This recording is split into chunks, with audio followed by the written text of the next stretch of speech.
최근에 그 SNS에 올라오는 사진을 보니까 유럽의 어느 나라, 어느 지역의 한 청년이 자살을 결심하고 다리 난간에 섰습니다. 그리고 급류 속으로 자기 몸을 던지려고 준비를 하고 있었습니다. 자, 진즉에 그 청년의 상태를 알았던 가족들, 이웃들이 막 뛰어나와서 청년을 딱 잡았습니다. 다급한 마음으로 누구는 목을 잡고 누구는 막 끈을 가지고 이 청년의 몸을 휘감았습니다. 떨어지지 말라고. 지금 너의 주변에는 너와 함께하고 싶은 친구들이 얼마나 많은지 아냐고. 너 살아갈 충분한 이유가 있다고. 여러 가지 말을 했겠죠. 그리고 그 청년을 살렸어요. 자, 그런데 우리의 고민은 지금부터예요. 저렇게 당장의 위기는 극복했지만 집으로 와서 휴식을 취하는 가운데에 이제부터 저 청년을 우리가 어떻게 도우면 될까요? 전문가들은 말합니다. 자살을 결심하였고 결행하기 전 단계라고 한다면 빨리 그 사람 옆에 두세 사람의 친구를 붙여줘라. 그 친구들은 역할이 뭐냐면 이 청년이 하고 싶은 이야기를 다 들어주어라. 그리고 지지해 주어라. 그랬구나. 너 힘들었구나. 맞아. 그래서 네가 오라 하면서 두세 사람의 친구를 붙여주고 계속 지지해주고 경청케 한다면 당장은 마음속에 있던 모든 것들이 다 풀어지면서 마음에 큰 평안이 찾아올 것이다. 이런 말을 합니다. 자, 그런데 거기서 그만 멈춘다면 또 청년은 그 다음 단계로 자살을 또 실행할 수도 있어요. 기독교는요, 성경 안에서 정답을 줍니다. 한번 완전한 답을 주시는데 그 정답은 이렇습니다. 아무개야, 두세 사람 친구가 너희 주변에 있어서 너희 하고 싶은 이야기를 다 들어주는 것도 중요하지만 그 단계 이후에는 그 친구들이 아니라 너희 안에 거주하며 너와 영원히 함께 하시며 너를 돕는 천사까지 붙여주심으로 살리시는 그분을 네가 만나야 돼. 그분은 너를 지으신 너의 주인이신 하나님이셔. 하나님이 원래 너의 주인이셔. 너의 창조주야. 네가 그분을 신뢰하고 그분을 붙들 때에 그분은 너희 안에 성령을 보내주셔. 다만 이 과정에서 너는 먼저 자살이 아니라 지금까지 있었던 삶의 과정에서 원죄가 있었고 자범죄, 아직까지 예수님을 믿지 않던 죄까지 너의 죄됨을 고백해. 하나님, 저는 죄인입니다. 죄인이기 때문에 내 생명이 내 것인 줄 알고 실행하려고 했었습니다. 이것조차 부끄럽습니다. 나는 죄인입니다. 하나님, 나를 이 죄에서 구원해 주시옵소서 라고 적극적으로 요청을 해야 돼. 그럼 하나님은 너에게 하나님 말씀을 들려주심으로 그 말씀 가운데 예수님이라는 존재를 알게 할 거야. 예수님은 너의 그 죄 자체를 사하시기 위해서 이 땅에 오신 하나님의 아들이셔. 이제 너는 그 예수라는 이름을 알고 그 예수님을 영접할 수 있는 마음의 준비가 된 상태에서 하나님께 호소할 거야. 하나님, 이제 제가 저에게 죄사함을 허락하시고 이 모든 사망과 저주 자체를 다 없이 하시기 위해서 이 땅에 오신 예수님을 나의 주님으로 이제 영접합니다. 나를 받아주세요. 나를 주님의 백성으로 삼아주세요. 라고 네가 마음을 열고 지식을 모으고 마음과 감정을 동원하여 기도하고 호소한다면 너의 죄사함과 너의 구원은 허락되어져. 그 결과 너희 안에 하나님이 성령을 보내주시고 너 옆에는 천사를 붙여주셔. 너는 이제 친구가 있다 없다 그 관점이 아니라 항상 하나님 안에서 은혜 안에서 살게 돼 있어. 친구야, 너 그렇게 예수님 영접하고 죽음 대신에 생명을 얻고 그 생명의 결과로 구원받는 네가 되었으면 좋겠어. 하나님께서 허락하시는 종말의 때가 아니면 끝난 게 아니야. 실제는 종말에 끝나는 거야. 그리고 종말은 심판을 포함하고 있어. 그러니 너만 아까운 거지. 너만 어리석은 거지. 네가 좀 더 살아있어서 심판의 날에 너의 모든 억울함, 답답함, 고난, 슬픔, 눈물, 찢김 등등을 다 하신 하나님이 너를 위해서 위로해 주시고 갚아주실 그 순간이 있을 텐데 넌 그것을 너의 식으로 잘못 해석한 거고 잘못 실행한 것인 만큼 이것도 잘못이고 죄야. 우리 알려줘야 돼요. 그래서 목적은 그 친구를 살려야 돼요.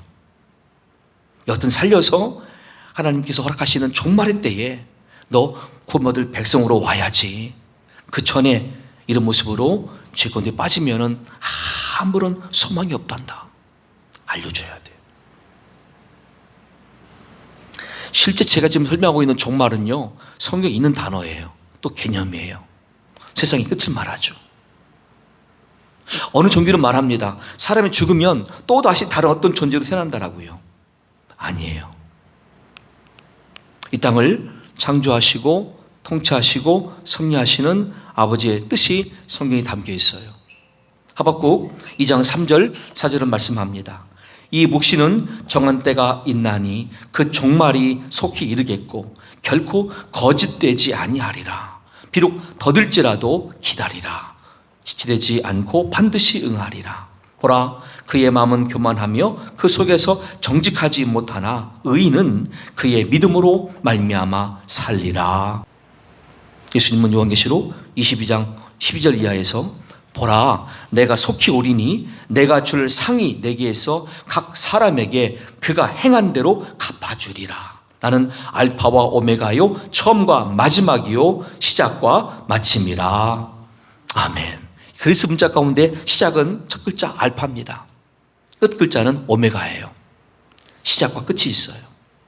그러니까 여러분, 이 땅의 다른 종교나 다른 가르침 가운데 사람은 죽어서 다시 어떤 존재가 되란 말은 틀린 말이고 잘못된 말이에요. 아니에요.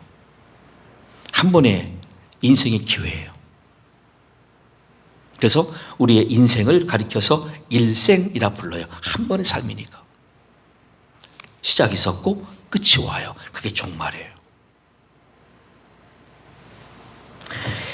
왜 예수님은 이 종말을 허락하셨고 이 종말의 때에 오시겠다는 말씀을 하셨습니까?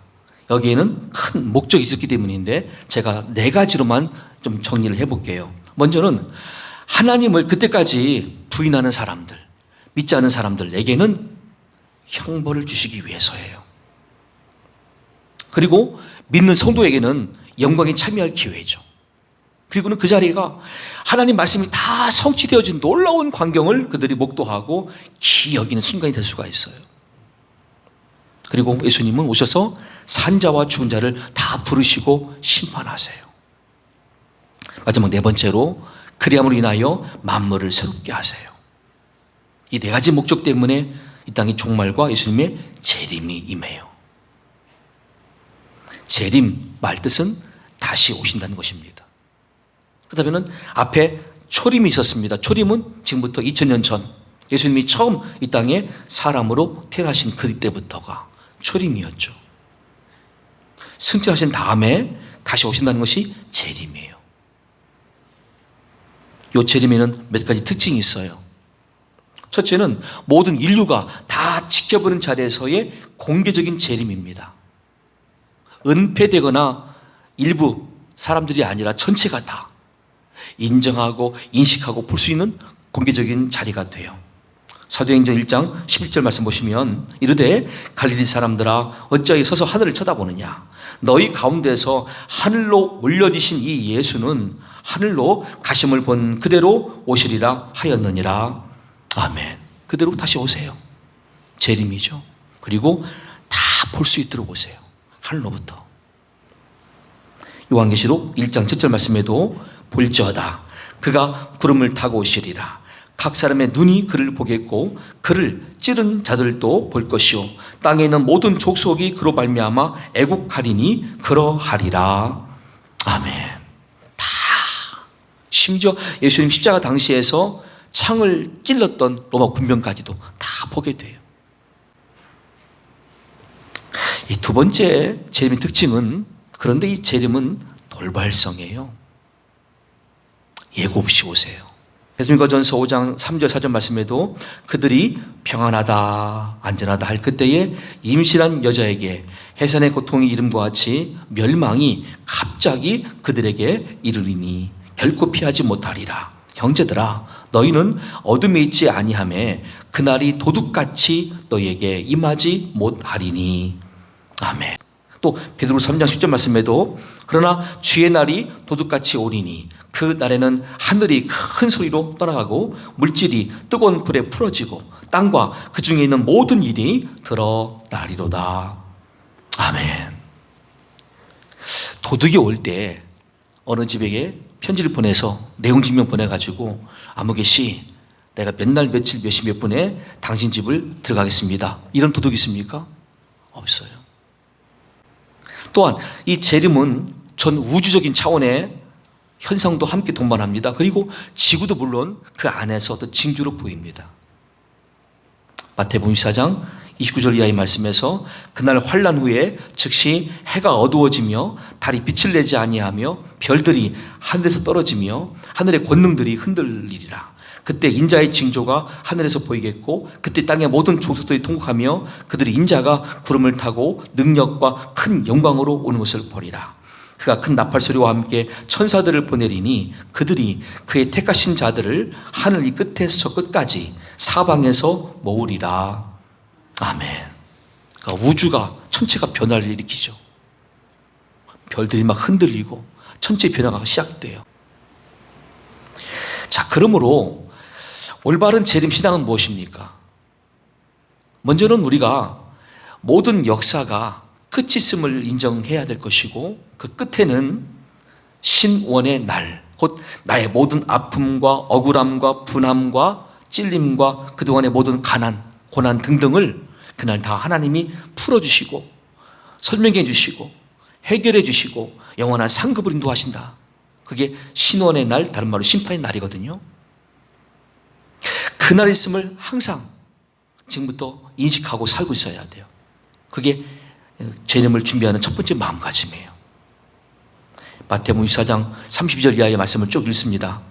무화과 나무의 비유를 배우라.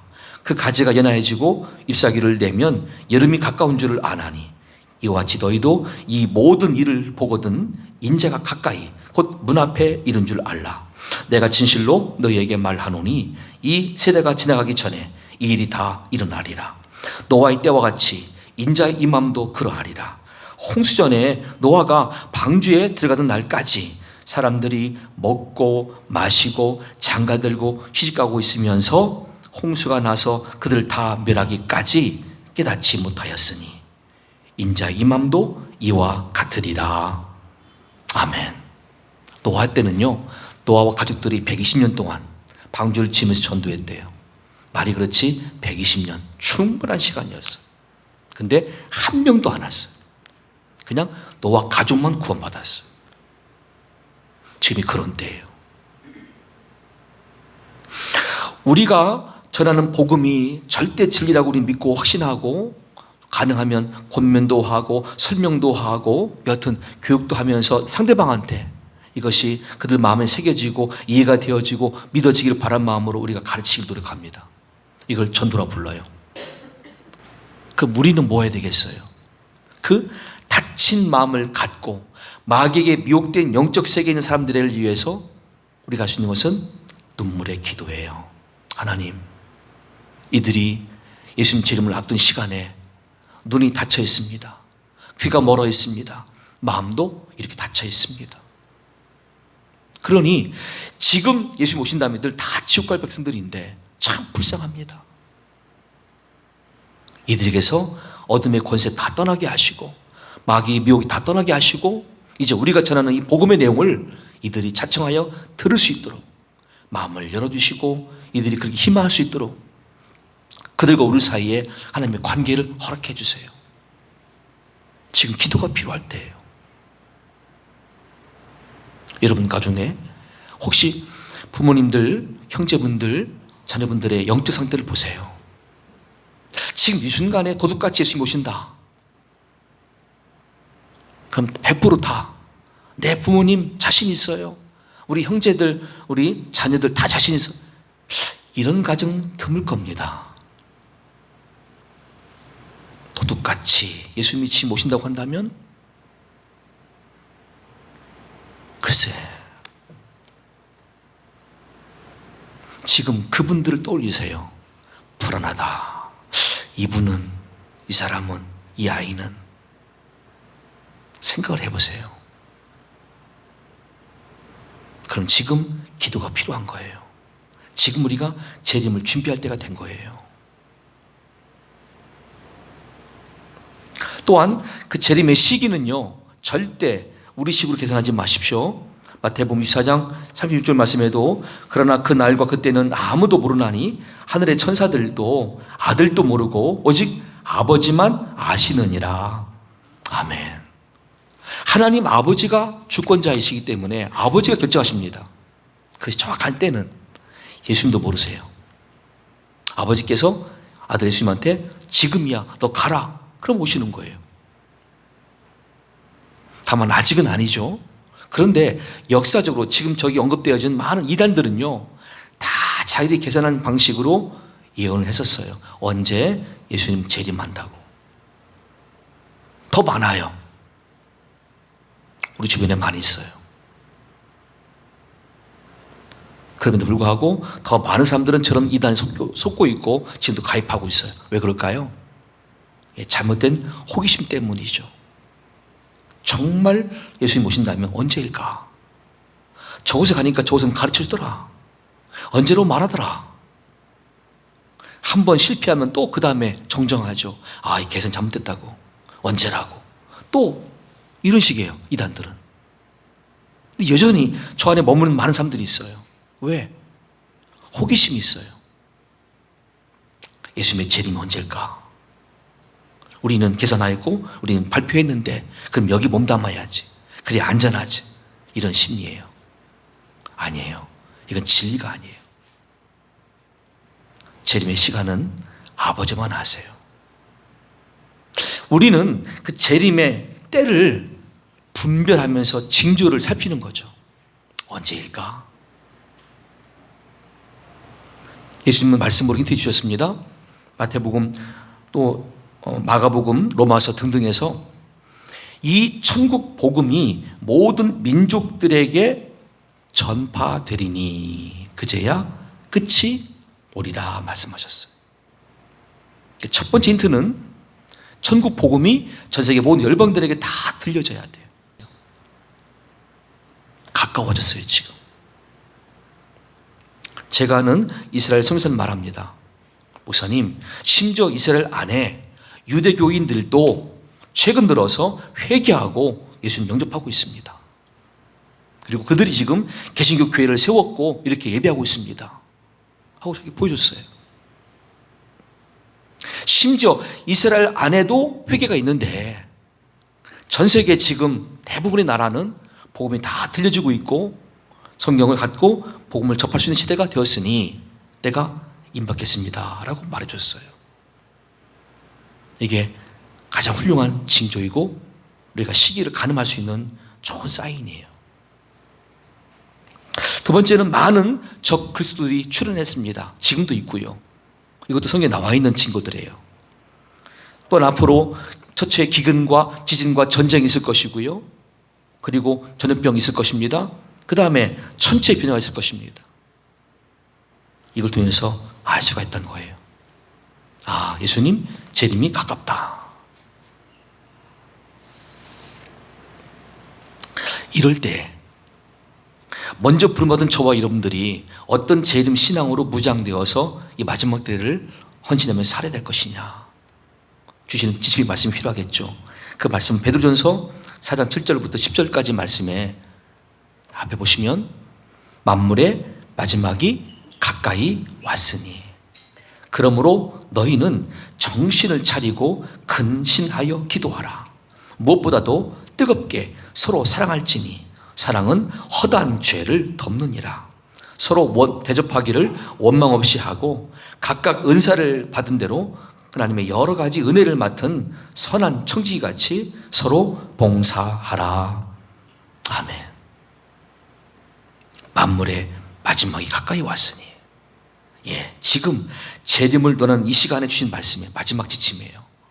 지금 우리들에게 주신 말씀이에요. 만물의 마지막에 가까이 왔던 이 시대에 우리 모두에게. 첫째, 너희들 정신을 차려라. 주님의 재림이 있다는 사실과 그 위에 심판이 있다는 사실을 정신 차리고 받아들이고 인식하고 있어라.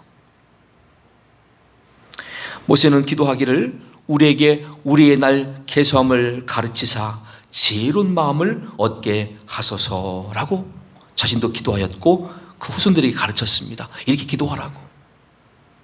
하나님, 우리 인생에 마지막이 있음을 알려주시옵소서. 또 그것을 우리가 알기를 원합니다. 내 인생의 마지막 때가 언제일까? 왜? 알면 더 잘 준비할 수 있으니까. 그런 기도를 가르쳤어요. 우리에게 우리의 날 개섬을 가르치사 지혜로운 마음을 얻게 하소서.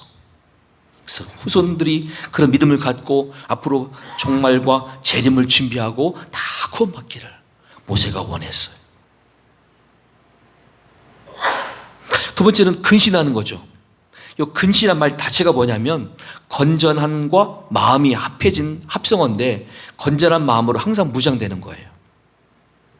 누가 나를 미혹할 때, 내가 유혹당할 때도 나 거절하는 거죠. 단호하게.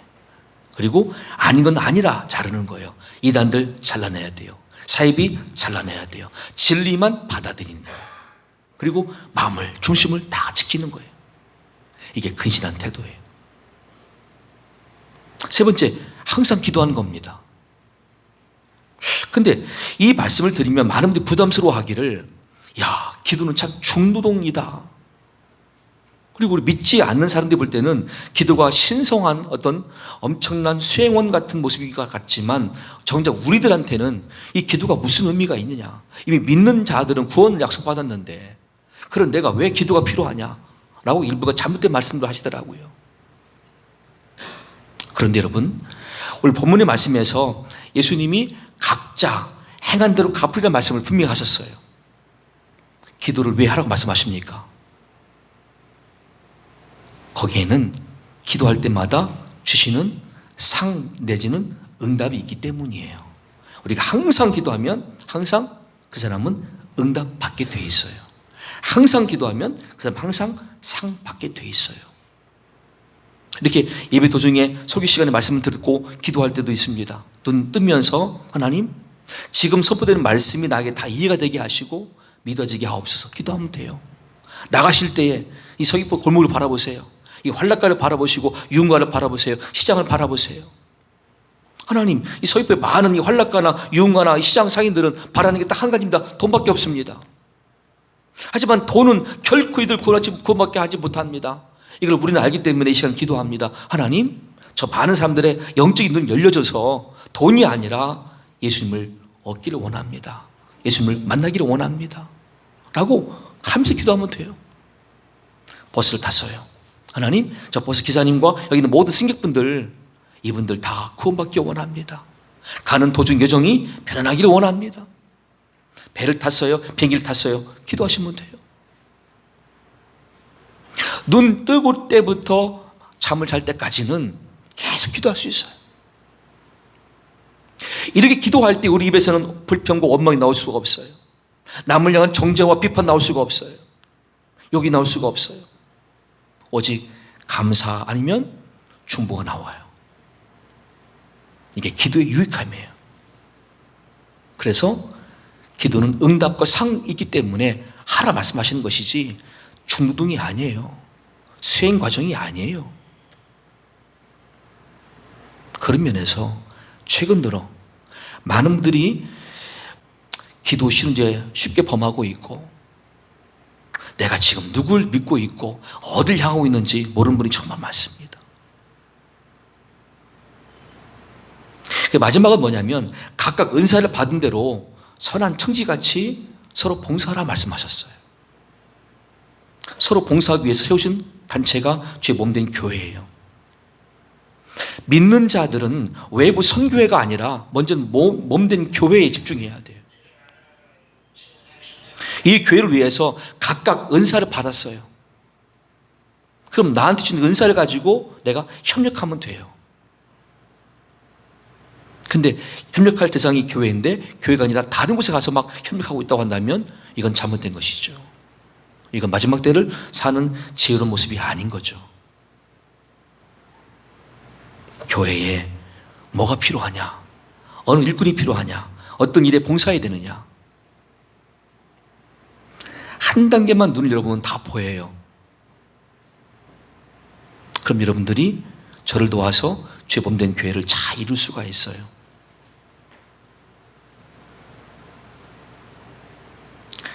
그렇게 하는 목적이 무엇입니까? 상 주시기 위해서예요.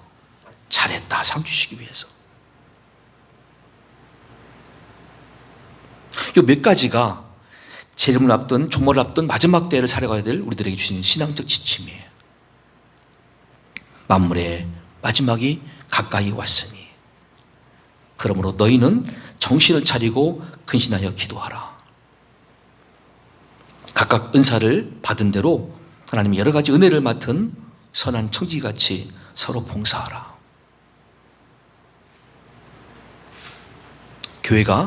교회로 회복되기 위해서는 가장 먼저 여러분 예배에 목숨 거십시오. 두 번째, 기도를 흩어져도 계속 하십시오. 두 가지만 바르게 이루어도요, 여러분들 삶은 달라집니다. 변화됩니다. 성숙해집니다. 예배와 기도 생활. 두 가지 관점에서 이 마지막 때를 잘 준비하시고 크게 승리하셔서 예수님 언제 오시든지 간에 마라나타, 예수의 오시옵소서. 우리도 함께 주를 환영하며 주 앞에 나갈 수 있는 모두가 될 수 있기를 예수님의 이름으로 간절히 축원합니다.